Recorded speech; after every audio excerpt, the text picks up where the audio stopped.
listening to the longest running weekly episodic Filipino wrestling podcast. This is the Wrestling Podcast.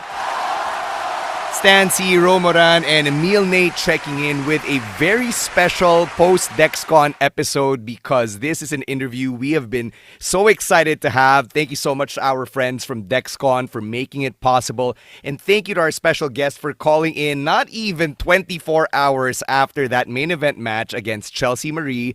Please welcome to the show, Ate Lacey Lane. Woohoo! Lacey, thank you so much for making time for us. How are you feeling fresh off of that main event showdown against Chelsea Marie at Dexcon? I literally was just on the phone and I was like, I was like emotional. Like I was so emotional. It doesn't feel like it happened. I'm honestly sad that it's over. Like it has been nothing but amazing here. Like I've felt so welcome. And I think the one thing I said is I finally feel like accepted. Like I feel like not that I haven't been accepted, but or maybe the word's recognized, like it's just because I know that like the fans, they recognize me and stuff like that. But it hits so much more harder when it's like you're here, I'm here. And you know what I'm saying? And just experiencing it is like a dream of mine. It's been a dream to come to the Philippines and wrestle. And, with all the things that I've done or like had going on, I was never able to. So like honestly, it's one of like my dreams that have come true. So I feel nothing short of amazing, honestly. I'm glad that it's been a very positive experience for you. So now I want to ask you about your interactions with the Filipino fans. Like, did you find anything different with the way Filipino fans treat wrestlers or behave at a show as opposed to the US? I mean, first of all, the fact that they know that like I love sinigang and they all brought me packets of sinigang. I got like 100 packets of sinigang, and I'm like, that's so real because then you know that like you're actually invested in like me because like from wherever I said that at or like whatever you're watching, that means you're actually watching the things that I do, whether it be a TV show or like a TikTok or something. That's not just something that's like if it was like WWE, that's like something personal to me. So the fact that like it feels like they're connected with me on a personal level, it's a lot different than just like a surface level of what people see in the US. Yeah, you got to experience a lot while you've been here in the Philippines. Not even a week. You did multiple TV appearances, interviews, and then you did Dexcon, right? So I want to ask about the noontime show appearances because that one was particularly interesting to me. How familiar were you about the noontime show culture here in the Philippines? Like, did your mom brief you about it heading in? We like no, but we've seen it because like growing up, like they had I forgot what it's called in the States, but they had like the one thing where you get all the Filipino channels. So TFC, yeah. like yeah, so just like going by, like as a kid, we used to see them all the time. So like obviously that's unreal. Like being on it, it's a little different now. Obviously, I haven't like been in touch with like the newer stuff, but I was aware of like that. I told them I was like we were really watching back Wawa We. So like you know like that's like how far back it goes to us knowing about it. So it was crazy. It was an experience, but it wasn't too crazy because Cholo and Linus and Rosh were all like, we don't know what to expect. Like they might do something crazy, but it wasn't as crazy as they made it seem. So, Did you expect that they were going to make you sing and dance and all of that? oh Because you saw my that from God. before. My fear was they were gonna make me sing karaoke, and I was like, no, we're gonna pass that along to some, or I was gonna run. I was gonna run off the stage. I was not doing it. I was actually watching the appearance you did on Showtime Online News, so that was relatively tame and safe. So I'm glad that you got off scot-free. Yeah, well, okay, so they say, Filipinos are either blessed with a voice or basketball. I was blessed with basketball. So, like, not the voice. I got one thing. I got the basketball, and that's it. So we don't sing around here. Yeah, you never incorporated the basketball a whole lot when you were in WWE, but now like you've got the SPW promo where you're shooting hoops, and then you Yeah, incorporated it during the match with Chelsea yeah. Marie. What's up with that new little layer? So when I like in WWE, obviously you don't get to choose necessarily what you do. The only thing that had to do with basketball was in my moveset. I do a little spin move somewhere, and like that's about it. But like I can't incorporate like me as a party girl to me as a basketball player because especially with a tag partner, you can't extend your own self to that.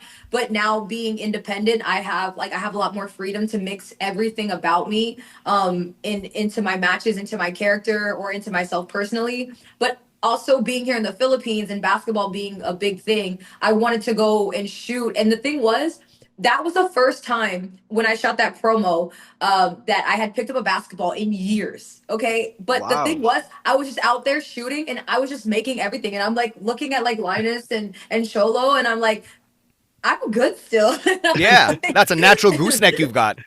yeah, Yeah. and I was like, and it is crazy because I do miss it, but like unfortunately, like my knees, like I've gone through a lot of things with my knees, so like I don't get to play the way that I want to anymore. So I just have to enjoy it from the side. But like being able to like in the main event, like I said, I wanted to have fun. I wanted to have crowd interaction. So I was like, the basketball hoop. I haven't seen people really do that. I was like, I think it'd be really fun. And then I realized I was like in the moment. I was like, it's a lot of pressure on me to make the shot in front of everyone. Mhm. Wait, I I, just I I have to ask this because I'm not sure if you've ever played on a cemented floor because like that's normal for us Pinoys, but I don't know if that's something you experienced growing up. a little bit because like sometimes at the park, like I had to go all these parks to like just even try to get picked up because when you're a girl in the States, they don't really take you serious, so you gotta wait your turn. But I'd find any kind of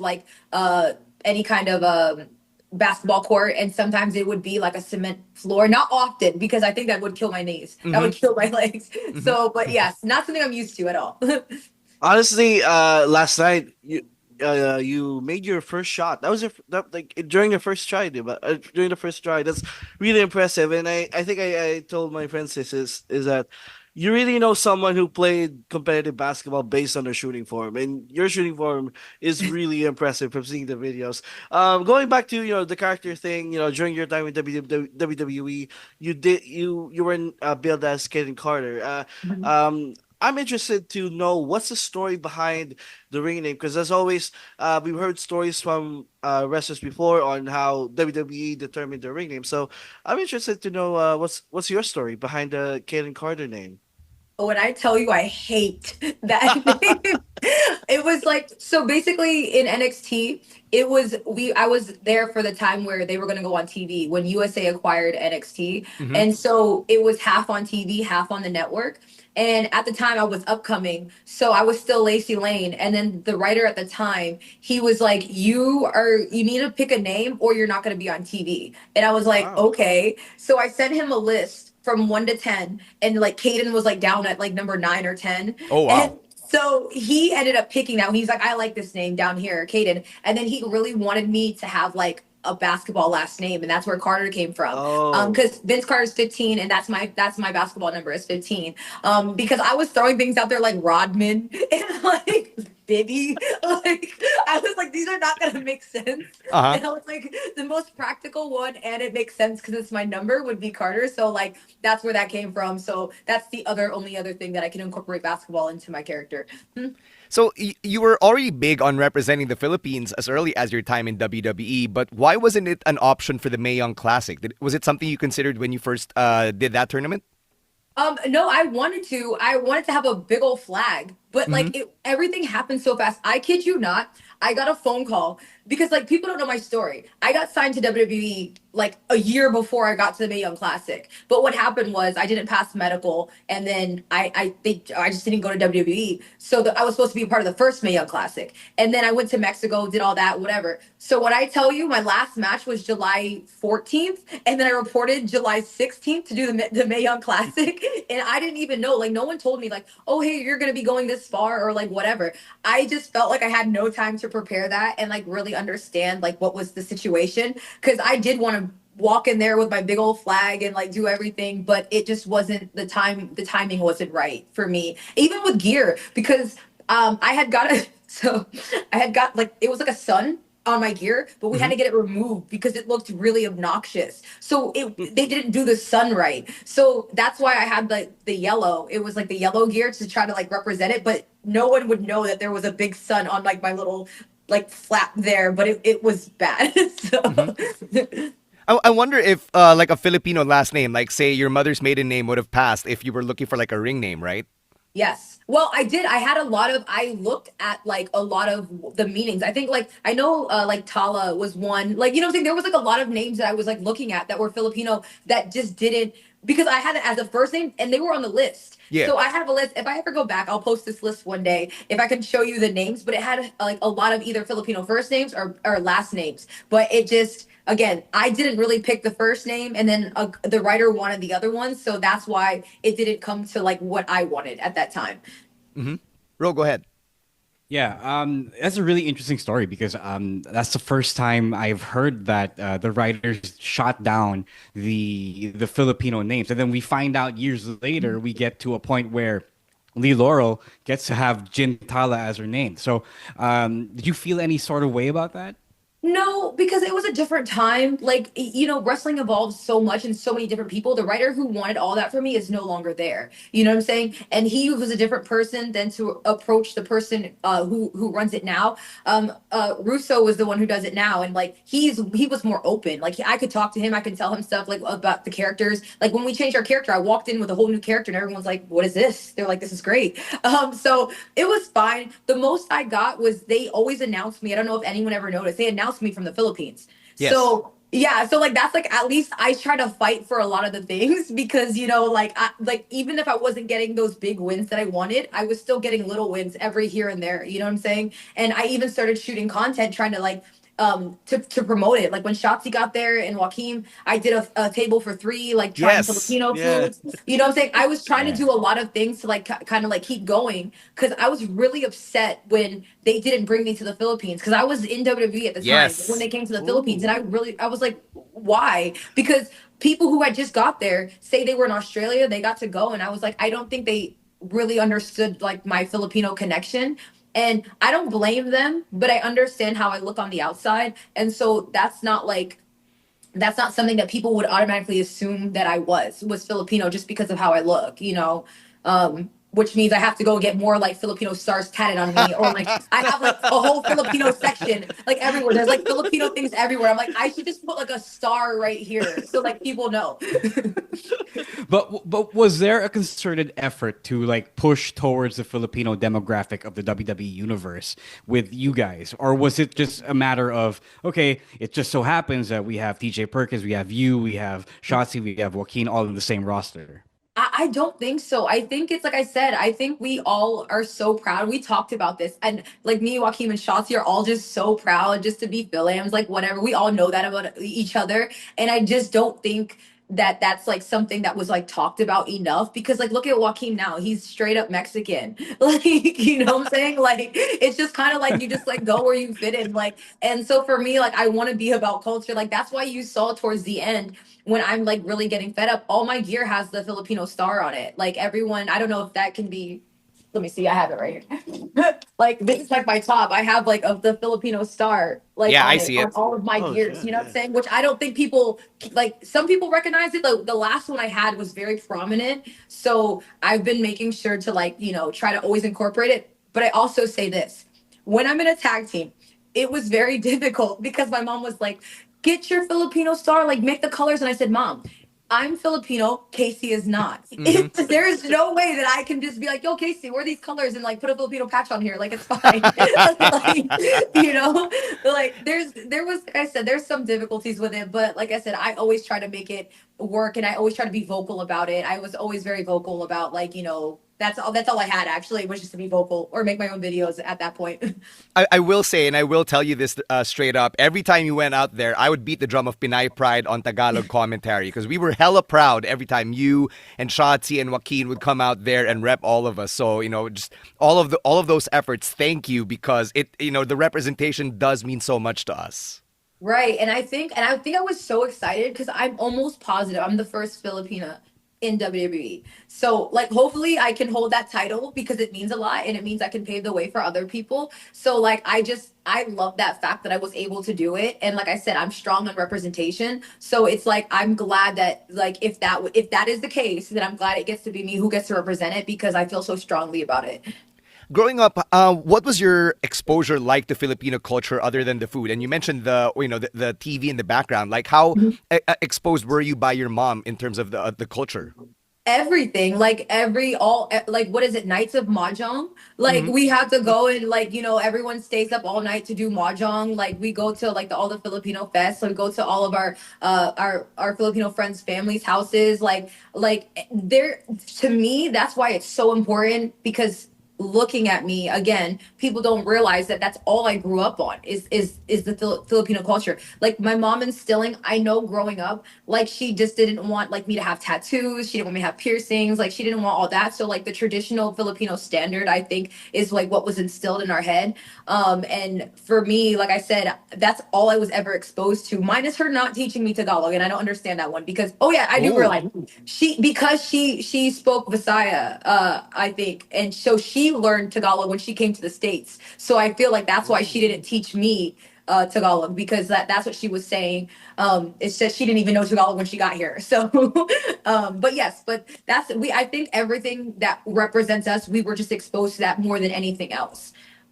Just the values, the culture, like the expectations, like the religion, like all that. But as a performer and, as somebody who's been on TV, how do you translate that in terms of representing other than the gear or other than being built from the Philippines? Have you ever thought about that? So always, I think like in Filipino like fighting spirit, it's like always like the resilience and like the need to like feel like you're always gonna push against everything and all the odds and like kind of like push forth. So like to me, that's hard to like explain. I can only feel that, you know what I'm saying? In related to my wrestling, it is like like I said, it's the fighting spirit. It's the one that always keeps going. It's the one that always wants to like push past like all of the standards and really break through. I mean, you look at people like Batista and Manny Pacquiao and like people like that, and who I look up to because they're so successful, and just kind of like show that in my work ethic and like my beliefs and like my will and like having the family support there and like having strong family values. All of that goes into my wrestling, because all of them will get on a plane. I'll be like, yo, come to Iowa. And they're all flying out to Iowa to come see, something. They're just there. And so, like, I think that's instilled with me, because it's like I take my job and like what I do so seriously, because I want to be that representation. And that's what I was taught. You know what I'm saying? And I feel like that's part of our culture is all of those things. Have you gotten to debrief with your mom after last night? Like, what did she tell you about the entire experience of watching you perform in the Philippines? We didn't get to talk about it at all. I was so tired. Like I have not seen her yet today. So I'm wondering, but I know if I talk to her, she's gonna start crying, and then I'm gonna start crying, and then we're just gonna be sitting there crying, and I don't want to be, because I think it's like just I think coming from the start. I don't believe a lot of people believe that wrestling could give you so much in life, and I don't know if they ever thought that I could be so successful in it, because I just one day was like, after I was done with college, I was like, hey, I want to wrestle. And they're like, what? Like wrestling? Like, what do you mean? Like, you want to wrestle? And like, I don't think they took it seriously until they saw the Mae Young Classic. And then from there, they started watching me like, like achieve more and more and more. And then it's like, they really understood like my love and my passion for it. So I think just even being here, like she knows what it meant to me. And I feel like it meant something to her, like, to actually see me, because again, I think she's on the same page with me, like feeling accepted or feeling like being a part of it, like not feeling like the black sheep of like my own culture, And I think that would have made her so happy, because I could see her when she had her phone on too, and she was like, so I'm pretty sure she was really proud. On that note, though, were you ever pushed the traditional careers that Asian parents, not just Filipino parents, but Asian parents like to push on their kids? Yes, like Which the one? way that we were fighting. The way that we were fighting, because she wanted me to have a desk job, good health insurance, good benefits. I was like, that's not for me. I never could sit still. Like, I'm not gonna say and talk anything about my sister, but my sister is a nurse. Oh, So okay. yeah. That life wasn't for me. So No, but no. she's one of us, She clearly fits the bill. But did your Yeah. mom ever give you the whole anak, that wrestling, that's going to ruin your body, all of that stuff? Did she Yes. ever give you that spiel? Always. That's it. And that's why I think it's funny, because sometimes I purposely, like when she sits in the front row, I'll tell somebody like, yo, throw me into the stairs. And Just a troller. yeah, but it's funny. I feel bad, because she does. her and my grandma, between her and my grandma, they are so like, oh my God, you're gonna get hurt. Like, Oh, you I'm got like, the it's accent going fine. on. And I'm just like, it's fine. Like, I was like, I trained for this. Like, it's good. It's okay. And it's so very like aggressive for them. But again, they all support it. My entire Filipino of my side of my family, like they all support it now. And they understand. So, and I think they enjoyed and have like really appreciated the journey that I've been on with it. So now it's a little easier to handle. I want to give a shout out to one of our OGs in the Philippine wrestling scene, Chris Panzer, a friend of the podcast, who I know you've interacted with on social media before. So I wanted to mention that because I wanted to ask what you knew about the Philippine wrestling scene all these years. Chris Panzer was one of my best friends. Wow. Yes, like I'm telling you, like we talked all the time. Like we were so close. And I mean, things happened and I don't know, we like lost touch or whatever, but like before COVID and all of that, we were so close. Like we talked about everything. We talked about wrestling. We watched like each other's wrestling. Like I always sent him my clips, he sent me his clips. Like he was such a good dude. Dude, I miss that dude. Like I don't know where he's at, but Chris, wherever you're at, I miss you. It's been years. Mm-hmm. But yes, he was my best friend. So the people who befriended me like a long time ago was Jake, and Ken and Chris. Jake And De so Leon, like Ken Warren, and Chris Panzer, yeah. exactly. And so like, but I was always the closest with Chris. And then like I've chatted with Ken a lot. Like he's asked me things and whatever. And I've talked to Jake some. And that's like it was awesome too, because I actually finally getting to meet Jake for the very first time. Like that's where it all started too, because I was in WWE and I was like, I always watched their shows and stuff like that, or I always just try to like keep in touch. And I always like, this is so cool. Like I want to do this. Like I want to just go over there. Because there was a time where they were letting people go back to like, like where they're from or whatever. And I know I'm not like from there, but like just represent that. But I never got to like, experience that. But it was always a thought in my mind. But like obviously chatting with them, I tried to keep up with all the wrestling here in the Philippines. Yeah, so just something we figured we had to mention because it's always been something we've been curious about when the Phil-Ams or the half Filipinos would come here, and it might be a curiosity what the Filipino wrestling scene was. So did you have any expectations about what you would like jump into? No, like because like I said, I was so in tune with it. Like, okay, so to be fair, it this all started from like a basketball standpoint because I was getting ready to come over here, because my friends all I played in an all men's Pinoy league in the States, and so I had like a lot of close friends, and a bunch of them came over here, and one of my best friends at the time went to LaSalle, and so I wanted to go over there and play and hoop with him, and I was close with his brother, and all my friends were here, so I wanted to do. I was coming over here to do one more year of college. And then WWE called me for the tryout. So then it flipped around, and then I went like, and that's how I ended up meeting like Chris and Ken and all of them. And then I even watched like for their. I wanted to be there for the tryouts that Jake was in In Shanghai, because yeah. they went over there, and I was like, I was like, why am I not here again? But again, I tried to keep up with it. So again, I didn't have an expectation. I just saw it was just so like I love interactive crowds. I love like how close it is. So I just used to like all I can see obviously is videos. I never got to experience that live, but like I didn't have an expectation. I just thought it was really awesome. Mm-hmm. What's it like being able to represent two different ethnicities? Because you do carry the flag of being Filipino, but you also carry the flag of being black, right? So like, how do you Yes. maintain that balance? Well, funny story is that the first year I was there, I was not included in Black History Month because so I remember somebody was like, so I think it was Athena, and she like was like vouching. She's like, "Well, Kayden's black. Like, what? Like, hello, we have her. Like, let's do this. Like, you know what I'm saying?"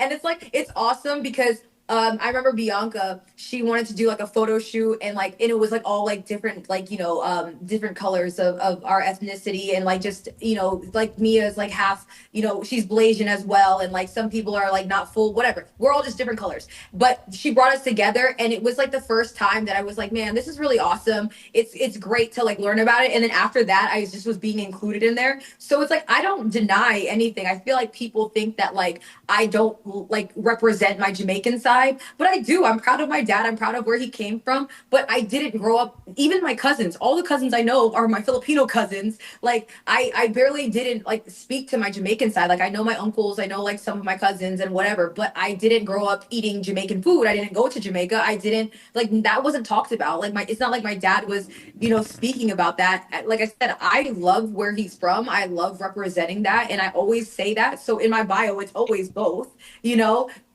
But obviously growing up and my Filipino pride just it just always just takes over sometimes. I just don't know how to be so extra about it, you know. But it's cool. It's cool to be on both. It's cool to like have representation, I think, for both. It's just a unique kind of mix to me. And so like I said, I'm very proud for both and I don't want anyone to think any less because I love both my sides equally. I just grew up a different way. And with all that, how does it feel to have so many people who are Filipino, black, and biracial looking up to you after all these years? It's amazing because like the reason why I got into wrestling, I promise you guys this, is because I wanted people to know that however you look, like whatever it is however you feel about yourself, that it's okay. Because I always felt like outcasted. I always felt like I was always struggling to feel good about myself, and I wanted other people. I wanted to be a representation that it's okay to have tattoos. It's okay to have whatever kind of hair you want, whatever eyebrows, eyes, and like that you're confident and that you're good enough and that you can be successful no matter the obstacle. Because I've had a lot of judgment through my life and it was difficult for me to accept until one day I really just like fell in love with myself. And so I've always wanted to be a representation and just let some person out there be like, you know what? It's like she doesn't care. She doesn't give a fuck. Like I don't give a fuck. I love me and I want to do that. And if I can inspire anyone to just be themselves and be happy with it, then I've done my job. And that's all I want is just for people to know that it's okay to be you. And despite what anyone thinks, because of course I'm the like most out there, I feel like, what I'm saying, in terms of style. I mean, Shotzi, she's right next to me. But you know what I'm saying? Like we both love what we got going on. And I just want other people to know that it's really fucking cool to just to do you and just to be you and be happy doing it. Before you got to this point where you just fell in love with everything about yourself, how did you navigate the feelings of maybe not being Filipino enough or not being Jamaican enough? Because you live in the U.S., which is a cultural melting pot as well. But how do you struggle? How did you deal with that struggle of not being enough of this or that?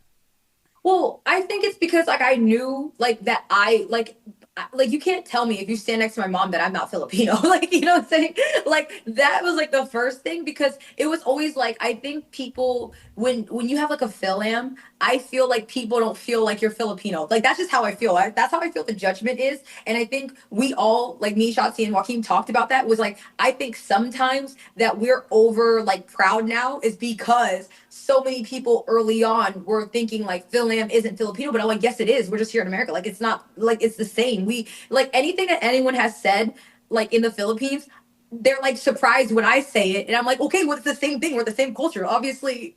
Like obviously I know what I'm talking about. But, like it's not something made up. You know what I'm saying? So for me, instead of like always just like trying to be like sad about it or like fight with it, I just keep embracing it more and just keep vocalizing like how I feel. And like I said, I just keep trying to like learn more, like keep trying to like discover, keep asking questions. Even like me like learning Tagalog is like a thing. You know what I'm saying? Like but I mean, I guess that you could say that that's me trying to prove something, which it's not. But I just genuinely want to learn Tagalog. Whatever but, the reason, at least you're doing it. yeah, exactly. And like I said, I just think like for me, it's just like people like I just like I think at some point I have to realize that just because I didn't go there, just because I didn't live there, doesn't mean that I'm not enough of whatever I am. Because if I start to think that way, then I'm really nothing, if that makes sense. Because then it's just like, okay, well, I'm just a person existing here in this world with no kind of culture. But obviously I was taught like the culture that my mom like knew or what she brought from the Philippines, and I was like taught all these things, and like that's all I know. So like I can't allow other people to like kind of sway that decision about me, you know? Mm. Yeah, I wanted to take off from that because it's an interesting point that you mentioned. I wanted to know how early on did you start yearning to be more familiar with your Filipino side and the homeland?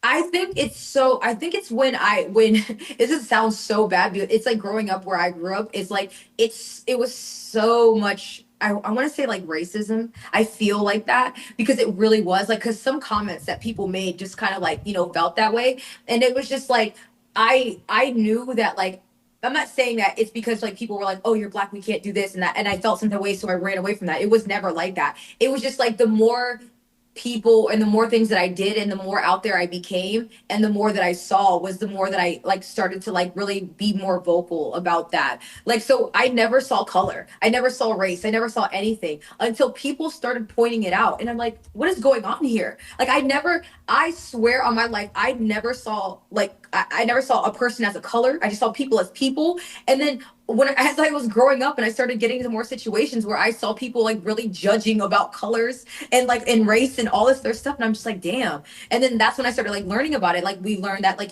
Spain ceded the Philippines. We learned that Jamaicans are all colors, are all cultures. Like, you know what I'm saying? You got Filipino Jamaicans, you got Chinese Jamaicans, you got all kinds of stuff. And learning more about that just made me so much more proud. It's like the expansive knowledge that I acquired from all of that. You know what I'm saying? So it's just like, as I got older and learned more, that people started talking about all these other things that I wasn't worried about, kind of like pushed me to just to be more vocal and be more proud of it. How difficult is it to do that on a big platform like television when, things are very tense politically in the US? Oh man, I don't even try to get into politics. I just like stay in my little corner. And like I said, I just do what I think is best. Like, I put the content out there that I want people to see. And I never try to go beyond or make a problem where it's controversial, because it's just not necessary. I'm at a point in my life where I don't want to fight. I just want to be proud. And so, like, the little I can represent and the little that I can do, like, I will do, but I'm not gonna get into like that whole big like fight in whatever. Like, I'll care about the situations that I care about. I like I said, I'll represent how I want to represent, but we stay away from all that. Hmm. Yeah, I can see how it would be difficult. Ro? Yeah, let's shift the topic a little bit. Before you came over to the Philippines, you were on a couple of weeks of AEW TV, and you had some pretty good matches with the people there. And what was that like, especially when you showed that you can actually ball out again after being muzzled a little bit, if I may say so, back in WWE? So basically, there's a lot of factors with that. It was like an emotional thing for me. Like, ugh, I swear I sound like a baby because everything's emotional for me. But it's a lot of firsts for me. Okay, so this is the first time that I wasn't in a tag team, and so the world has a perception of me as a tag team wrestler. But people don't realize I was on the Indies before I got to WWE, and I was flourishing as my own individual. And in WWE, I really focused on tag team wrestling. That was the most important focal point for me, is to see how we can become the most innovative. We wanted to leave a legacy. We wanted to be remembered in WWE for a lot of things. And so that was all I focused on. But then stepping out for the first time and not having Casey there was it wasn't like difficult, but it was like a parting in such sweet sorrow kind of moment. And it was just like, I had to step up and do it for me and like do it for myself because I want to continue wrestling. So when I went there, number one, my mentor, Sir Pentago, was there. And like he's the one who taught me from scratch. Okay, so everything, my base and everything that I am is because of him taking the time to teach me all that. And so seeing him full circle like that it was really emotional for me. And then being able to be put in those positions, I went there just to have two title matches. Like, and I'm like, who does that? You just walk in here and you're having title matches? Like, okay. So having the faith in me, like to do that and to trust me on like live TV and like to know that I was capable, it meant the world to me. You know what I'm saying? It's like, I feel like I did get to show everyone how capable I am as an individual. And I am dangerous. I am dangerous in a tag team, but also by myself, I'm also a threat. And I just wanted to remind people. And I'm so glad that I got that opportunity. Yeah, I wanted to follow up on that and ask about how, if there was anybody in your family who was in the wrestling business, because the way the industry is, it's full of very interesting characters, right? Very colorful personalities. So, did they ever get that type of culture shock, given how different people are in wrestling as opposed to like your mainstream industries? Wait, rephrase that. What are you saying? What are you asking? Have your family members been shocked with how colorful and how different the people are in the wrestling industry vis-a-vis mainstream industries? Oh yes, I think so. I think because when you're in mainstream, like it's TV-esque, it's like PG, it's like you get what you get and you see a specific type of way. But then you get out into the indies and you can have like every kind of like style, whatever. There's just so many like characters I think and that you wouldn't see like what they're used to seeing when I'm in WWE versus like there. And it's like a lot more open. It's a lot more like you can be yourself. It's you can be anything. And I think sometimes it like throws them off. They're like, wait, what? Like, because they were there for like the indies like back at like in like the early stages, but wrestling has evolved so much more. There's so much more that happens now. So I think sometimes they're kind of like they get that little like little bubble going on up here, and they're just like, huh? But I think they're pretty used to most everything now. You know. This next question I want to ask on behalf of the independent wrestlers here in the Philippines. I want to ask if you can share a story about the situation in independent wrestling where you can really say you were roughing it, because like it was like a locker room that really wasn't ideal, or like a match situation where it really could have been so much better, just to show the young wrestlers here that you just gotta trudge on through and make it. So I told this, I had this seminar and I told them this, and I said, I literally was not, I do not kiss ass for promoters. When I was upcoming, I literally would not work for free. I was not going to flirt with the promoters. And a lot of people treated me really bad. Like all the girls were getting booked, I feel like because they were working for like $5, they just didn't care. And I valued my wrestling. I was always taught like value yourself and value your wrestling. So I never worked for free. And then I just kept pushing it and I wasn't getting booked. And then I finally got an opportunity to go to Mexico. And that's where I really shined. Like they didn't know who I was because I wasn't getting booked anywhere, right? So like people don't think that you're good because if you're not out here and you're not being shown to everybody, they're gonna think that you're not good. But I went to Mexico my first match and everyone like, who is that? They're like, like who? And then from there, it just went on to where they wanted to put the title on me. They put me in the biggest faction there, and I really started to blow up there. And as I blew up there, that's when WWE called. So it's like I went from having like no matches to going to Mexico, spending like 10 months there, to WWE calling me back. You know what I'm saying? And so for me, it's like it was a struggle because like there was some places where I paid for myself to get out there, or like I had to like do like those 6-hour car rides, and like again it was always a struggle, but like I always found a way to push myself to like go beyond what anyone was giving me, because I feel like my entire career it's been a lot of me having to fight from so far beneath and to really prove myself. And so it's just like I kept pushing and clawing and fighting, and then one day I got the call, and that's I think that's a lot for everybody. It's like it's real and it can happen for you as long as you're willing to do the work. The value of not working for free and valuing your own work and your worth, where was that instilled in you, or how was that instilled in you? Because for a lot of freelancers, regardless of whatever art you're in, it's kind of hard to drill that mindset into you because you're so desperate to get booked, desperate to get work. Yes. So I was trained by Bubba and Devon, you know what I'm saying? And they always told me to look at yourself like as a business, you know what I'm saying? It's always, wrestling is always a business and stuff like that. And even if that wasn't taught to me by them, it's just the fact that like I know that there's a lot of people that, like they say they slept in their car, they drove like 16 hours, like they did this. And I respect that. That's not the path I wanted to take. And like that's not the same for everybody. I hate when people think you have to take the same path as everybody else. If that's what you wanted to do, then that's what you wanted to do and that's how you got there. For me, I didn't want to do that because like I said, I felt some kind of way and I just didn't want to keep giving in to what everyone was telling me. Because at the time, it was the same thing. People told me, the first day I walked into wrestling school, I said, I want to be in WWE. And everyone laughed at me. And I said, no, I'm serious. And then everyone's like, oh, you'll never make it on the first tryout. You got to go through at least 3 tryouts to do it. Like, haha, it's so funny. 10 months of me wrestling, I already had a tryout and I was already signed. Of me learning from the day I learned how to wrestle, 10 months later, I was already signed to WWE. And that was crazy. But that's because that's what I wanted. That's how I worked. I talked to the right people. I messaged the right person. And when I had my time to show it, I showed what I needed to show. And that was just my journey. And that's like no shade to anybody else, but it's like, we all walk a different path. And I really chose, to walk that one. And that's how my story kind of developed, It's very interesting to hear that from you because here in the Philippines or in across Filipino culture, we are very passive aggressive as a people. Like we tend to just say yes and just be happy to be here or just be grateful for whatever opportunities that already come our way. So has that ever crossed your mind, like how different your approach is to your work vis-a-vis the culture that's ingrained in us?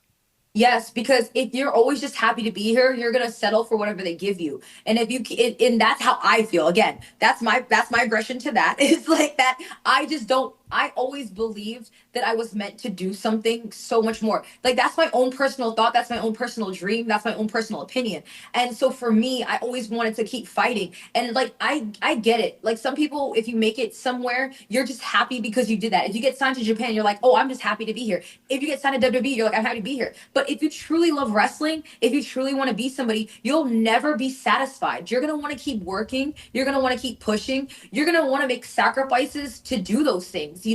And that's what I say. I didn't have money to get into wrestling school. I was working 3 jobs. And that's why I tell people 3 jobs and going to wrestling school full time. Okay. I was killing myself, but I wanted it that bad. And I just didn't want to like settle for like, oh, I'm 2 years in a wrestling school. I'm just going to wait for my opportunity. No, I asked somebody, who is the guy I need to email? And I emailed the person who I need to email. That's how I got a tryout because I was like, I was out here taking initiative for myself because I didn't want to settle.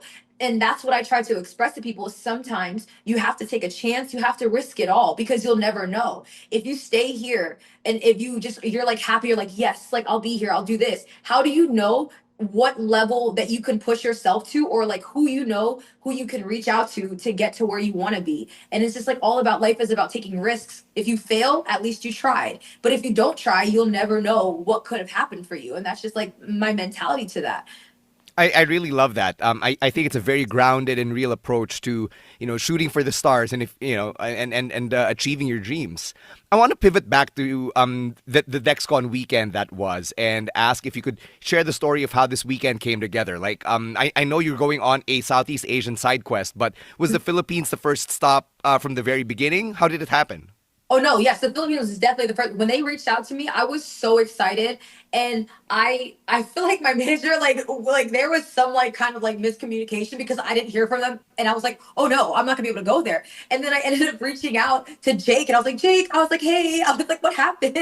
I was like, can you help me? And then like he put me back in contact with them, and like we talked about it. I decided to take over myself and to like reach out to them and to talk to them personally and like work things out because I was like, this is something that I really wanted to do. So out of everything that I chose to do when I first was going to come back, this was the first thing that I was focused on. And I had been so excited about it. So then when I started talking to them, I was like, yo, like, can we like do a little tour? Can we do like fun? Like, can we just do anything? I was like, and then the first person I reached out to was Kuya Perkins, and I was like, can you? I was like, what advice can you give me? He put me in contact with someone from social, and it was like, yeah, I was like on ESPN Philippines, I did this and I did this, and I was like, that's a good idea. So then I like So that's how the messaged noontime them. shows came together. Yeah. Yes, because after he told me all of that, I went back and I asked them, I said, can we do something? Can we do a tour? They're like, yeah, we'll reach out to people, we'll do this. And then the next thing you know, it was like they came back with like, you have, because I don't think the noontime show was there. He was like,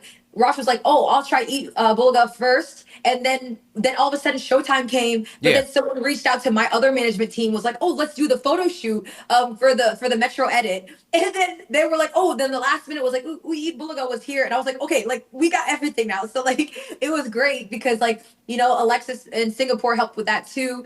And we were supposed to add Korea, but then this would have just been too much. I'm like, I'm mad at myself because I booked myself in Florida on the 2nd of November. So like that's why my stay is like so limited. But if I didn't, then I would have been here like more through November. But and then if I didn't book myself in the beginning of October, like I said, I wasn't gonna do. I could have done like I was trying to go to the other Filipino. I was trying to do Puso wrestling and all that other stuff and Vietnam wrestling and all that.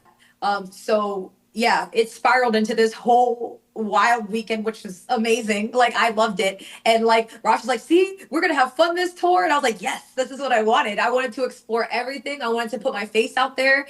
I just wanted to keep like letting everyone know I was here. Like so it was amazing. Again, After sorry, Emil. go Sorry. ahead. After a few days after a week actually, or a week or so of the legendary heat, how did you feel, especially after wrestling in the legendary heat of Brawl Pit? So I feel like I'm lucky because I haven't experienced any heat. Like I feel like the one day after Ibulaga was it was kind of hot. We stayed outside for like maybe 5 minutes, 5-10 minutes. But it wasn't like crazy hot because it had been raining and then it just wasn't like the heat wasn't hitting like they said. So it was like humid, but obviously I live in Florida, so it's humid. But when I say it was hot in the ring, I never sweat when I work out. And when I tell you I could wring out my gear yesterday, I was like, this is crazy. But it wasn't like crazy hot because my last match with Mercedes was outside. It was Right. in Florida. So like it was hot too. We were like Right. sticking to each other. It was like whatever. This was a little bit hotter. But it wasn't to the point where I was like dying. Like I was just sweating uncomfortably. That was just gross to me. And I was just like, I don't want it. I don't want it. Speaking of that match with Mercedes, was there a particular reason why you were billed from Winter Park instead of the Philippines for that match? Because they needed someone. The whole purpose of that was someone who was from Florida, like Oh, that someone. makes Yes, sense. so she made a comment like anyone from Florida. I want a challenge, and so they wanted to put me in this position where they're like she's a local, like da da da. So that was like the specific reason for that one. Interesting. All right. Yeah. Emil, go ahead. All right. Looking back in your career so far, do you have like any personal favorite match or matches that you had? In general, Yeah, in or like general. in Yeah. WWE, like with there, because that's like a lot. You can answer both. Either So way. in my whole life, like, or my whole career, I've always loved wrestling my mentor, Serpentico. Those have been the most fun matches that I've ever done. Like, he's the only person I've ever had a hardcore match with, which is so funny. Like, it wasn't even a hardcore match. It was like tutus and Sailor Moon wands and just a bunch of stuff. He did hit me in the head with a trash can, which hurt. But I also loved my match with Leo. I think my match with Leo Rush put me on the spectrum because even though it was in front of like 10 people, like millions of people saw that. And so I think that really like put me out there, and he's like one of the best. And so to know that I could go like toe to toe with him, I think that made a big difference. Obviously both times we won the titles were magical moments. The match was phenomenal. The one that we won the titles with, that four-way, I think it was such an amazing match. The crowd was so electric. It was just you felt it. It was so real. It was such an amazing moment. And definitely the second time we won it, it was really cool, but it didn't mean as much because like the crowd watched us grow from the ground up, and then you get that opportunity. So yeah, I've had some fun matches. Like there's so many to talk about. Like I've had so much fun matches, but like there's just too many. On the same note of being introspective, and as we wind down here, Ate Lacey, what's your favorite part about pro wrestling? My favorite part has always been just entertaining and like really like leaving people happy that they get to watch it and enjoy that. Like I'm always about like just making sure that I do my job and that I like make people whatever I'm trying to emote. If they're happy, if they're mad, at least they enjoyed the show. You know what I'm saying? At least they could take something about it, or like from something whatever I do. It's just fun to be me in that kind of setting, and to like really like show the world like who I am, what I can do. So that has always been the first and foremost thing for me in wrestling, is just having an effect on the audience and the people who support me. And Ate Lacey, I know you've got a very busy schedule right after the Philippine trip. So where can our fans and listeners see you next? I will be at SPW at Hardcore Island 3 in Singapore. So I don't know where we can watch that at, but that's where I'll be next. And then following that, I'll be at BRCW in Boca Raton, Florida. So that's going to be a fun one too. I'm excited. But yes, those are my two shows that I will be on following the Philippines because Ate needs a break. And where can people catch you on social media if they want to stay in touch? So my Instagram and my Twitter and my TikTok are all Lacey with two Y's. So Laceyy and then Lane, because someone took my name. So Boo. Well, I just gotta say, Ate Lacey, thank you for starters for being down to be called Ate, because some people they don't like that. It ages them, they say, but you just owned it. You know, you embraced it. Yes. So Forever young. They're like, "What's your moniker?" I was like, "The Ate." Like, yeah, let's get I it. was I like, love it. Yeah, you have let's no go. idea the temptation that I'm about to start putting that as how they announce me everywhere. Go, Because go. Yeah. We I support love it. no, I love it. I think that's the best thing. I have loved it, and it's fine for me. It's just again more representation, and I think me getting in a fight with the internet about Lacey Lane and JC Jane, which I had first. I just want everyone to know that because I had it back before 2018, just so everyone knows that. But for my satisfaction, I think it sounds way cooler. So Yeah, so thank you for that. Thank you for everything you do for pro wrestling, for Filipino representation, Filipina representation, and for showing out this weekend, and of course for spending time with us here on the Wrestling podcast. It means so much to us, more than you'll ever know. So thank you so much, Ate Lacey. yeah, no, thank you for having me. I Thank had so you. much fun, Thank you you. guys. It's amazing, seriously. So make sure to follow the pod at Wrestling2X Pod on TikTok, Twitter, and Blue Sky, at Wrestling Podcast everywhere else. Individually, it's at Rose War, at EML_Meister, at _Stan C. Thank you to babyface producer Jasper for putting all of this together. Thank you to Dexcon for making this interview happen. And thank you again to Ate Lacey Lane. For Romaran and Emil Nate, I'm Stan C, reminding everyone to stay safe, stay dry, and don't be a dick. Wrestling Podcast out. Later, Outcasts.